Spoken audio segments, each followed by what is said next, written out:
ഡൽഹി ജാമിയ മിലിയ സർവകലാശാലയിലെ വിദ്യാർത്ഥികളുടെ പ്രതിഷേധമാണ് ഇപ്പോൾ രാജ്യവ്യാപകമായി ക്യാമ്പസുകളിൽ ചർച്ചയായിക്കൊണ്ടിരിക്കുന്നത്. അവിടെ വിവിധ വിഷയങ്ങൾ ഉന്നയിച്ച് പ്രതിഷേധിച്ച വിദ്യാർത്ഥികൾക്കെതിരെ പ്രതികാര നടപടി സ്വീകരിച്ചിരിക്കുകയാണ് സർവകലാശാല.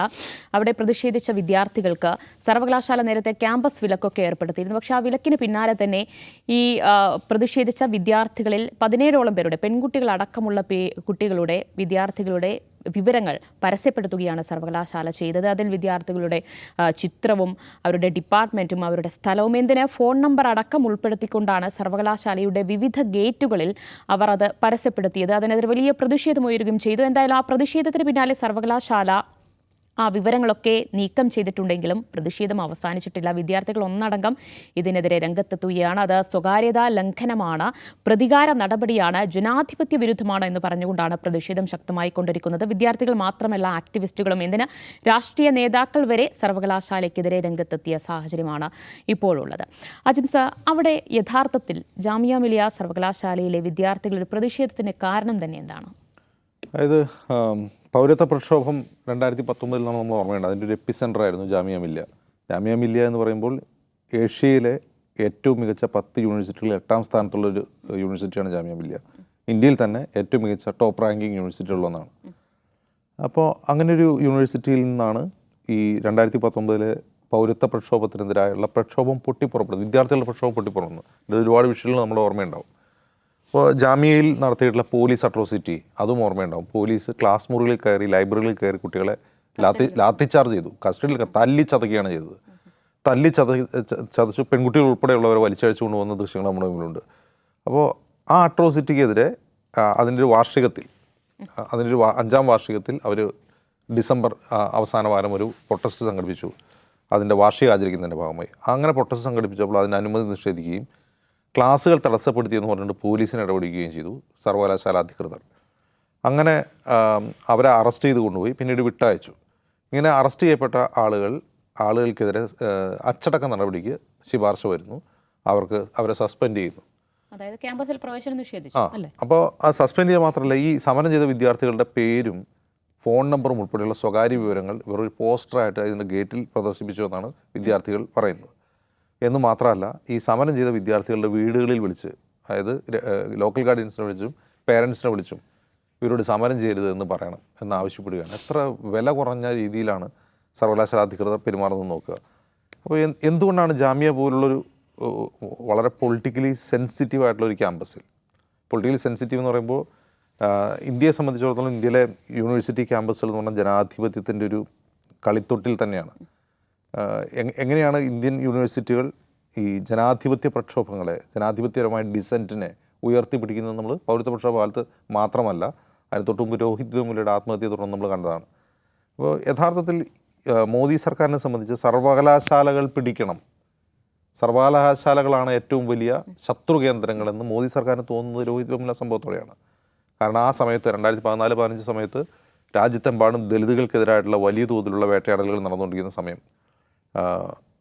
ഉന്നാവോ സംഭവമൊക്കെ നമുക്ക് ഓർമ്മയുണ്ടാവും. അതിനുശേഷം രോഹിത് വെമുലയുടെ സംഭവത്തിൽ നമ്മുടെ രാജ്യത്തെ യൂണിവേഴ്സിറ്റികൾ മുഴുവൻ ഒറ്റക്കെട്ടായി ശബ്ദമുയർത്തി. ഒരുപക്ഷെ മോദി സർക്കാർ അധികാരത്തിൽ വരുമ്പോൾ അതിനൊരു രാഷ്ട്രീയ പ്രത്യേകത കൂടിയുണ്ട്. മുമ്പ് വാജ്പേയിയുടെ നേതൃത്വത്തിൽ ഒരു BJP സർക്കാർ മുഴുവൻ ടൈം ഭരിച്ച് പൂർത്തിയാക്കിയതാണ്. അപ്പോൾ അന്ന് നടപ്പാക്കാത്ത പല കാര്യങ്ങളും 2014 അധികാരത്തിൽ വന്ന നരേന്ദ്രമോദി നടപ്പാക്കും. അവരുടെ ബക്കറ്റ് ലിസ്റ്റിലുള്ള കാര്യങ്ങൾ മുഴുവൻ പുറത്തെടുക്കും എന്നുള്ള ഭയത്തോടെ രാജ്യത്തിൻ്റെ സെക്യുലർ ഫാബ്രിക്കിനെ ഈ സർക്കാർ തകർക്കും. നരേന്ദ്രമോദി എന്ന ഒരു ഭരണാധികാരി രാജ്യത്തെ കുഴപ്പത്തിലേക്ക് കൊണ്ടുപോകും, രാജ്യത്തെ ഒരു ഫാഷിസ്റ്റ് ഭരണകൂടമായി ഇത് പരിവർത്തിപ്പിക്കും എന്ന ആശങ്ക നിലനിൽക്കുകയാണ് മോദി അധികാരത്തിൽ വരുമ്പോൾ. പക്ഷേ ഒരാൾ പോലും മിണ്ടാൻ തയ്യാറാവുന്നുണ്ടായിരുന്നില്ല. അതായത് മോദിയുടെ ആദ്യത്തെ 2 വർഷം മോദിക്കെതിരെ ഒരു വിരൽ ചൂണ്ടാൻ ആളുകൾ ഭയക്കുന്ന സമയത്ത് മോദിക്കെതിരെ ഉയർന്ന ആദ്യത്തെ ചൂണ്ടുവിരൽ രോഹിത് വെമുല സംഭവത്തെ തുടർന്ന് ഇന്ത്യയിലെ സർവകലാശാലകളിൽ നിന്നാണ് ഉയർന്നത്. അതിൻ്റെ തുടർച്ചയായിരുന്നു നമ്മൾ പൗരത്വ പ്രക്ഷോഭകാലത്തും കണ്ടത്. അവിടെയാണ് ഈ രോഹിത് വെമുല സംഭവത്തിൽ ഉയർന്ന ചൂണ്ടുവിരലിലാണ് മോദി ഭരണകൂടം സർവകലാശാലകൾ പിടിച്ചേ പറ്റൂ എന്ന് തീരുമാനിക്കുകയും അവർക്കിഷ്ടമുള്ള വൈസ് ചാൻസലർമാരെ ഓരോ സർവകലാശാലയിലും തിരികെ കയറ്റിയും, അത് JNU ആകട്ടെ ജാമിയ മിലിയ ആകട്ടെ, നമ്മളിപ്പോൾ കേരളത്തിൽ കണ്ടുകൊണ്ടിരിക്കുന്നത് കൂടി നോക്കുക, കേരളത്തിലെ സർവകലാശാലകൾ എന്താണ് കണ്ടുകൊണ്ടിരിക്കുന്നത് നോക്കുക. അപ്പോൾ ഇത് അവരൊരു അജണ്ടയായിട്ട് എടുക്കുക. അതിപ്പോൾ കേരളത്തിൽ മാത്രമല്ല, ബീഹാറിൽ ഈ പദ്ധതി വളരെ വിജയകരമായി നടപ്പാക്കിയ ഗവർണറാണ് ഇപ്പോൾ നമുക്ക് വന്നിട്ടുള്ള പുതിയ ഗവർണർ അർലേക്കർ. അപ്പോൾ ഇത് ഗവർണർമാരെ ഉപയോഗിച്ചും അല്ലാതെയും അവരെല്ലായിടത്തും നടപ്പാക്കിക്കൊണ്ടിരിക്കുകയാണ്. അതിൻ്റെ ഒരു തുടർചലനമാണ് നമ്മൾ ജാമ്യയിൽ കാണുന്നത്. അതായത് മുദ്രാവാക്യം വിളിക്കുകയൊന്നും വേണ്ട, നിങ്ങൾ വരിക പഠിക്കുക പോവാം, ഞങ്ങൾ പഠിപ്പിക്കുന്നത് എന്തോ അത് പഠിക്കുക, ഇങ്ങോട്ട് ചോദ്യമൊന്നും വേണ്ട, ഭരണകൂടത്തെയും ചോദ്യം ചെയ്യേണ്ട. നിങ്ങൾ സമരം ചെയ്യുന്നുണ്ടെങ്കിൽ അത് നിങ്ങൾ ക്ലാസ്സുകൾ തടസ്സപ്പെടുത്തലാണ്, നിങ്ങൾ യൂണിവേഴ്സിറ്റിയുടെ സ്വത്തുവകൾ അടിച്ചു തകർക്കലാണെന്ന് വ്യാഖ്യാനിച്ചാണ് കേസെടുക്കുന്നത്. അപ്പോൾ ഇനിമേൽ ഭരണകൂടത്തിനെതിരെ ഒരു തരത്തിലുള്ള ഡിസൻറ്റും വിസമ്മതവും ഇന്ത്യയിലെ ഒരു ക്യാമ്പസുകളിൽ നിന്ന് ഉയരരുത് എന്ന് മോദി ഭരണകൂടം ആഗ്രഹിക്കുന്നുണ്ട്. അത് ഉറപ്പുവരുത്തുകയാണ് നമ്മളിപ്പോൾ കാണുന്നത് ജാമിയ മില്ലിയയിൽ. യെസ്, അവിടെ വിദ്യാർത്ഥികൾ പറയുന്നുണ്ട് നിഷാദ്, പുതിയ VC എത്തിയപ്പോൾ തൊട്ടാണ് ഇത്രയധികം പ്രശ്നം രൂക്ഷമായത്, ഇങ്ങനെയൊക്കെയുള്ള വിഷയങ്ങളൊക്കെ ഉണ്ടായത് എന്ന് വിദ്യാർത്ഥികൾ പറയുന്നുണ്ട്. അപ്പോൾ അജിൻസ് പറഞ്ഞതുപോലെ കേന്ദ്ര സർക്കാരിൻ്റെ ഒരു അജണ്ട അത് സർവകലാശാലകളിലൂടെ നടത്തപ്പെടുന്നതിൻ്റെ ഭാഗമാണോ അവിടെയും ഉണ്ടായത്? സംശയം എന്താ, പുതിയ VC എവിടെ നിന്നാണ് വന്നതെന്നാണ് ആലോചിക്കണം. JNUവിൽ ഉണ്ടായിരുന്ന ഒരാൾ, അവിടുത്തെ അധ്യാപകനായിരുന്ന ഒരാൾ, JNUവിൽ ABVPക്കാർ അവിടെ സമരം ചെയ്തിരുന്ന വിദ്യാർത്ഥികളെ കയറി അടിക്കുമ്പോൾ അതിന് നേതൃത്വം കൊടുക്കാൻ, അതിന് സഹായിക്കാനുണ്ടായിരുന്ന അധ്യാപകരിൽ ഒരാളെന്ന് ആക്ഷേപം കേട്ട ഒരാൾ, മുൻ ABVP പശ്ചാത്തലം ഉണ്ടായിരുന്ന ഒരാൾ, അയാൾ അവിടെ വന്ന് ജാമിയ മില്ലിയയിൽ തലപ്പത്ത് വരികയാണ്. അപ്പോൾ എന്ത് സംഭവിക്കും? സ്വാഭാവികമായും അദ്ദേഹം അവിടെ വന്നതിന് ശേഷം പുറത്തിറക്കിയ ഒരു പ്രധാനപ്പെട്ട സർക്കുലർ, ഭരണഘടനാ പദവിയിലിരിക്കുന്ന നേതാക്കൾക്കെതിരെ സമരം ചെയ്യാൻ പാടില്ല, അത് നടപടിയെടുക്കുന്ന കേസാണ്. എന്ന് വെച്ചാൽ പ്രധാനമന്ത്രി അടക്കമുള്ള പ്രധാനമന്ത്രിക്ക് ഭരണഘടനാ പദവിയിലാണല്ലോ, പ്രധാനമന്ത്രി അടക്കമുള്ള രാഷ്ട്ര നേതാക്കൾക്കെതിരെ നിങ്ങൾ സമരമുദ്രാവാക്യങ്ങൾ വിളിക്കാൻ പാടില്ല, അച്ചടക്ക നടപടിക്കുള്ള കാരണമായിട്ട് അത് മാറുന്നതാണ്. അപ്പോൾ നമ്മൾ നോക്കണം, ജാമിയ മില്ലിയ പോലൊരു സർവകലാശാല ഏത് കാലത്താണ് നമ്മുടെ സ്വാതന്ത്ര്യ സമര പ്രക്ഷോഭകാലവുമായി ബന്ധപ്പെട്ട് സൃഷ്ടിക്കപ്പെട്ട സർവകലാശാലകളിൽ ഒന്നാണ് ജാമിയ മില്ലിയ എന്നത് കാര്യം ഓർക്കണം. അങ്ങനെ ഒരു സർവകലാശാല, സ്വാതന്ത്ര്യ സമരത്തിൻ്റെ വലിയ അലയൊലികൾ ചരിത്രത്തിൽ കിടക്കുന്ന ഒരു സർവകലാശാലയിലെ വിദ്യാർത്ഥികളോട് നിങ്ങളുടെ നേതൃത്വത്തിനെതിരെ, ഭരണാധികാരികൾക്കെതിരെ, ഭരണഘടനാ പദവിയിലിരിക്കുന്നവർക്കെതിരെ സമരം ചെയ്യാൻ പാടില്ല എന്ന വിചിത്രമായ ഉത്തരവിറക്കിയ സർവകലാശാലയാണത്. അതിൻ്റെ ചരിത്രത്തിൽ ആദ്യമായിട്ടാണ് ഇത്തരം വിചിത്രമായ ഉത്തരവുകൾ വരുന്നത്. സമരം ചെയ്യുന്നവർക്കെതിരെ ഇത്തരം കർക്കശമായ നടപടികൾ എടുക്കുന്നത്, അവരുടെ പ്രതികാര നടപടി, പക വെട്ടുന്ന തരത്തിൽ അവരുടെ പേഴ്സണൽ ഇൻഫർമേഷൻ മുഴുവൻ പൊതുജനങ്ങൾക്ക് തുറന്നു കൊടുക്കുന്നതൊക്കെ ഈ പുതിയ സംഭവമാണ്. ഇതിന് മുമ്പും സർവകലാശാലകൾ നേരത്തെ അജിംസ് പറഞ്ഞ പോലെ നിരന്തരമായി ജനാധിപത്യത്തിൻ്റെ അല്ലെങ്കിൽ ഈ ഇത്തരം പ്രക്ഷോഭങ്ങളുടെ ഒരു പ്രധാനപ്പെട്ട കേന്ദ്രമാണ് എന്ന് നമ്മൾ കാണണം. പക്ഷേ ഇവിടെ ഇപ്പോൾ എന്താ സംഭവിക്കുന്നത്, എന്ത് സമരം ചെയ്താലും സർക്കാരിനെതിരാണെങ്കിൽ, മോദിക്കെതിരാണെങ്കിൽ, മോദി അഡ്മിനിസ്ട്രേഷൻ്റെ നയപരിപാടികൾക്കെതിരായിട്ടാണെങ്കിൽ ഏത് അറ്റം വരെയും പോകാൻ സർക്കാർ ഒരു മടിയും കാണിക്കുന്നില്ല എന്ന് കാണണം. അപ്പോൾ ഒന്നാമത് ഈ പറഞ്ഞ പോലെ എല്ലാ സർവകലാശാലയുടെയും തലപ്പത്ത് അവരുടെ ആളുകളെ കൊണ്ടുവച്ചിരിക്കുകയാണ്. അതിനെ അവർ കൈകാര്യം ചെയ്യാൻ അറിയാം. അത് കൈകാര്യം ചെയ്യാൻ ഇനിയിപ്പോൾ അവർക്ക് പറ്റുന്നില്ലെങ്കിൽ മറ്റ് സംവിധാനങ്ങളെ കൂടി ഗവൺമെൻറ് അതിനകത്ത് പ്രയോജനപ്പെടുത്തും. അപ്പോൾ ഇത് എല്ലാ അർത്ഥത്തിലും അപകടകരമായിട്ടുള്ള സിറ്റുവേഷൻ രാജ്യത്ത് ഉണ്ടാക്കിയിട്ടുണ്ട്, അത് തർക്കമില്ല. നേരത്തെ പറഞ്ഞ എല്ലാ സർവകലാശാലകളെയും എങ്ങനെ പിടിക്കാമെന്നതിനെക്കുറിച്ച് ഗവൺമെൻറ് വലിയ ആസൂത്രണം നടത്തിക്കൊണ്ടിരിക്കുന്നു. നജീബുമാരുടെ, രോഹിത് വെമുലമാരുടെ ചരിത്രം ഈ സർക്കാർ വന്നതിന് ശേഷം ഉണ്ടായിട്ടുള്ളതാണെന്ന് നമുക്കറിയാം. അപ്പോൾ ഇത് പ്രക്ഷോഭങ്ങൾ എന്ന് പറയുന്നത് ഏതെങ്കിലും ഭരണകൂടത്തിനോ സർക്കാരിനോ ഇത്തരം നടപടികൾ കൊണ്ട് അവസാനിപ്പിക്കാൻ കഴിയുന്നതാണെന്ന് ചോദിച്ചാൽ ഇല്ലല്ലോ.